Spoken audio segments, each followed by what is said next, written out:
WAFB 9. Deadly shooting at Acadian Place Apartments investigated. Published September 24th, 2007 at 4:31 Pacific. Updated September 28th, 2007. Homicide investigators are still looking at a shooting that happened Friday evening. 18-year-old Quincy Terrell Todd was shot to death on South Flannery Road at the Acadian Place Apartments. A motive for the shooting is still unknown. Baton Rouge police detectives are still investigating Todd's death. WAFB 9. Multiple weekend shootings investigated. Published September 4th, 2007. Updated September 28th, 2007. Detectives are investigating 3 separate shootings over the last 3 days. On Friday, a shooting on South Flannery leaves a 17-year-old dead. He actually was 18. On Saturday, a girl is shot on Old Hammond Highway but survives. Sunday night, a 15-year-old is gunned down right outside his home. The brother of one of the victims tells 9 News he believes the same people who killed his brother Saturday night also killed his friend on Friday. WAFB Cheryl Mercedes has the details. 17-year-old Willie Thomas says he and his brother Christian Thomas, who was killed right outside his home Sunday night, at one time hung out with the white boys, who he says fired weapons at him. Melinda Pinckney says he never messed with anybody. He was just Christian. She says that the way she remembers her 15-year-old, she says he always greeted her with a warm smile and spent most of his time with his older brother and sister, both on the basketball court and on the football field. Pinckney says he used to play with me every time he came in the house. He used to tell me, I worry so much. Melinda says her son never gave her reason to worry, but she says all that changed Sunday night right after she got home. Melinda says she heard several gunshots outside her duplex and walked outside to find her 17-year-old son, Willie, crying for help. Christian had been shot. She says, I called 911 and I kept calling them back. Melinda holds on tightly to her son's high school ID badge, wondering just who would do this. Her son, Willie, was with Christian that night. He says he felt something was wrong from the moment they walked outside. He says, my brother used to hang with one. Willie says he believed a group of boys who shot his brother is also responsible for killing his friend Quincy Todd, the 17-year-old who was shot on South Flannery Friday night. Willie says, they heard my friend Friday night and my brother last night. Melinda says she won't sleep until she knows for sure. She says, please, anybody, if you know anything, please help them find a person who did this to my baby. Please help me. That's my Christian. Detectives have arrested Joshua Duke, that's Uncle Bang, in connection with that shooting. He is charged with first degree and attempted first degree murder. Now, they say they're looking for 32-year-old Gerard Dwayne Carline. He's also wanted on first degree and attempted murder charges. If you have any information on what Carline is, call the Crime Stoppers. All right, if I mess up, so what? I don't care. So let's just get into it. In the 19th Judicial District Court, Parish of East Baton Rouge, State of Louisiana versus Gerard D. Carline. Ex parte motion for an in-camera inspection of the grand jury proceedings under LSAC CRP Art 434A. After this, you will not see me read that again if it pops back up, because it will. May it please the court. Now when the court comes, Gerard Carline, pro se defendant, who respectfully moves the honorable court pursuant applicable laws to hold an in-camera inspection to the grand jury proceedings relative to the above listed case. In support of this motion, the defendant will show the following. In relation to this matter, the defendant presently stands trial for a capital offense. The defendant in this matter is in the presentation of filing a motion to quash the indictment under, and I'm not reading it because it's at the top, on grounds that the indictment rests upon perjured testimony by Latrice Dottie, a person that testified as an eyewitness to the grand jury and in the investigation, and Brandon Hatch, a person who is accused for his involvement in this crime, conducted portion of the investigation. Latrice Dottie and Mr. Brandon Hatch were allowed by the state to testify falsely to the grand jury when the district attorney, as well as Detective Montgomery, was aware from the information in their files that Mrs. Dottie and Mr. Hatch were testifying falsely. State's eyewitness.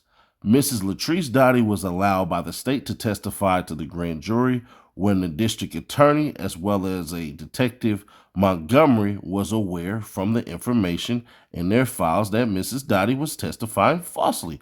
On September 23, 2007, at approximately 18:19 hours, Deputy Superintendent Koenig was dispatched to 14025. I keep messing this one up. Azalea Park Ave. Sorry. I know I said it already in the previous video, but every time I see it, I want to say Elysia or Azalea, but yeah. So, Azalea Park Ave, in reference to a shooting. Deputy Superintendent Koenig was the first to speak with Latrice Dottie, who lived at the residence. Mrs. Dottie advised Deputy Superintendent Koenig that both victims were at her residence visiting, and when they walked outside, she heard shots fired. Mrs. Dottie advised she walked outside to find them laying on the ground. See report 07 000 64519, supplemental 1. Page 2. On September 23, 2007, Detective Montgomery interviewed Latrice Dottie. Mrs. Dottie told Detective Montgomery a different story. She advised Detective Montgomery that upon all of them exiting the residence, she heard several shots fired and observed a dark-colored vehicle driving off at a rapid pace. See report 07 000 64518, supplemental 6, page 3.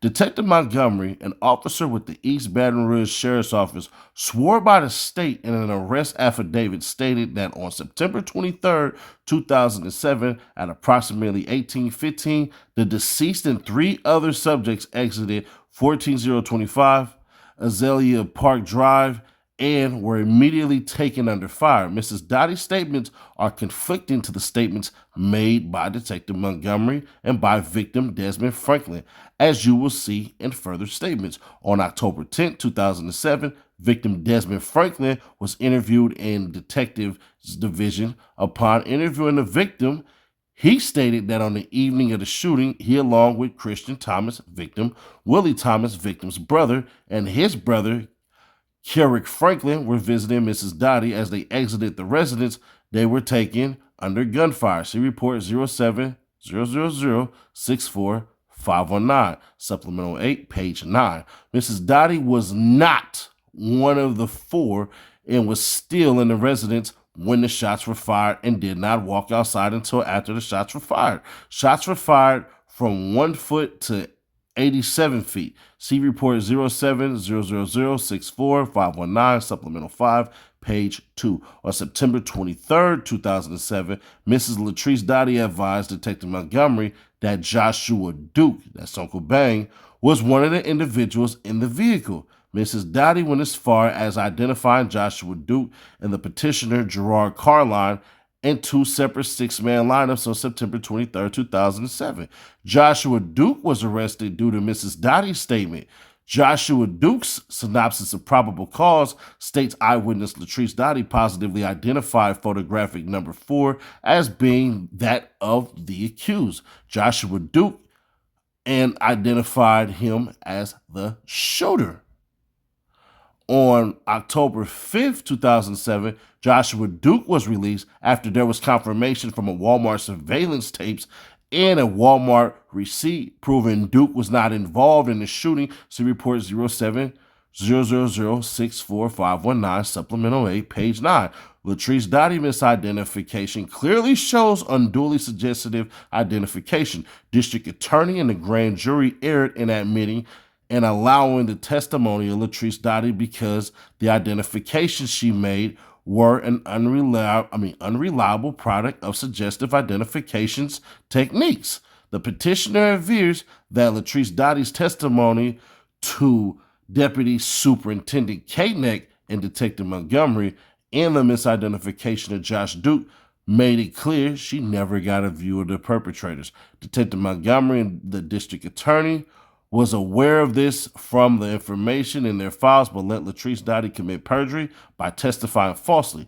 State's witness, Brandon Hatch. Mr. Hatch was allowed by the state to testify to the grand jury when the district attorney, as well as Detective Montgomery, was aware from this information in their files that Brandon Hatch was testifying falsely. Detective Montgomery, an officer with the East Baton Rouge Sheriff's Office, interviewed a friend of Brandon Hatch by the name of Joshua Duke, that's Uncle Bang, who advised Detective Montgomery that it was Brandon Hatch that committed the murder in retaliation of Hatch's girlfriend, who was shot at Duke's residence. Duke advised that he had seen Brandon Hatch with a black handgun, possibly a Glock 9mm, on several occasions. See report number 07000064519. On September 24th, 2007, EBRSO, Detective Ruiz and Detective Montgomery located suspect Brandon Hatch at the Deluxe Inn on Airline Highway. Upon making contact with Hatch, he agreed to be transported to the detectives division to be interviewed regarding a homicide investigation. During the interview, Hatch stated that he was not involved in the shooting, nor did he know anyone that was responsible for the shooting. Hatch stated that he was doing plumbing work in Livingston Parish, that the job was complete at approximately 1,800 hours. After leaving the plumbing job, he went to his residence to change clothes. Afterwards, he drove to the Deluxe Inn, where he had rented a room and was accompanied by two females later identified as Tiffany Probst and Brittany Rodriguez. See report 07000645519, supplemental 8, page number 2. Brandon Hatch went as far as saying that Joshua Dukes and Gerard Carline were possibly responsible for the shooting, apparently trying to shift the focus away from him after admitting to owning a 9mm automatic pistol. Also, during the interview, Hatch was asked what he thought the victims were shot with. He replied, 9mm, which was information that was not supplied by the detectives to him and was not made to the public. Also, during the first interview, Hatch admitted to still having a carton of 9mm Blazer brand bullets at his residence, clearly pointing the detective's focus on him as being the shooter. On September 27, 2007, Lieutenant Moore obtained a surveillance video from the Walmart regarding Joshua Duke's alibi, which was later confirmed by the surveillance footage, discrediting Hatch's statement.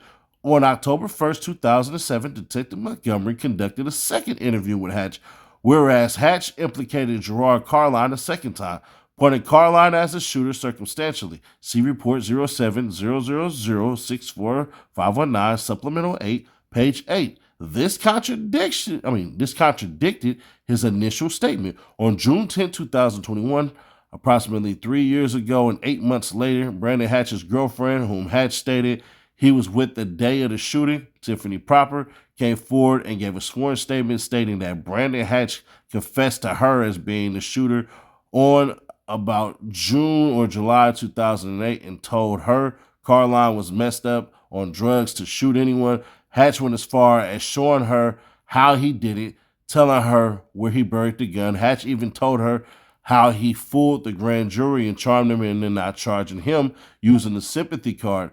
Hatch threatened to kill her if she told anyone, but she stated she does not want Gerard Carline convicted of a crime that he did not commit and wants the truth to come out. Conclusion. Based on the above information, petitioner asks this honorable court for an in-camera inspection of the grand jury's proceedings to determine the truth of this matter. Petitioner prays this honorable court with taking the time for this in-camera inspection for the interests of justice so that the ends of justice may be served. And you see Gerard Carline, General Delivery, Louisiana State Prison, Angola, Louisiana. So, yeah.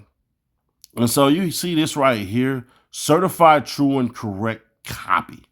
Then you see the generated date, February 4th, 2025 at 4:11 p.m. I already had this paperwork, but I just waited. And then here you go right here, state of Louisiana, Parish of West Feliciana. I, Gerard Carline, swear under penalties of perjury that I have enclosed the forward copy of the motion for in-camera inspection of the grand jury proceedings to the clerk of court for the 19th the Judicial Court Parish of East Baton Rouge. First class postage prepaid on this 4th day of March 2014. You hear what I'm saying? And then we're going to get into something else that I think you guys will find interesting. So here you go right here. This is docket number 10-07-0130. And once again, certified true and correct copy. So if he get on here and try to say, oh no, you got it all wrong. No, I don't. Shut up. This is all 100% actual factuals. Even this BS I'm about to show y'all. Check this out. And it's going to be grainy, so y'all ain't going to be able to read it, but I 100% can read it. Well, most of it.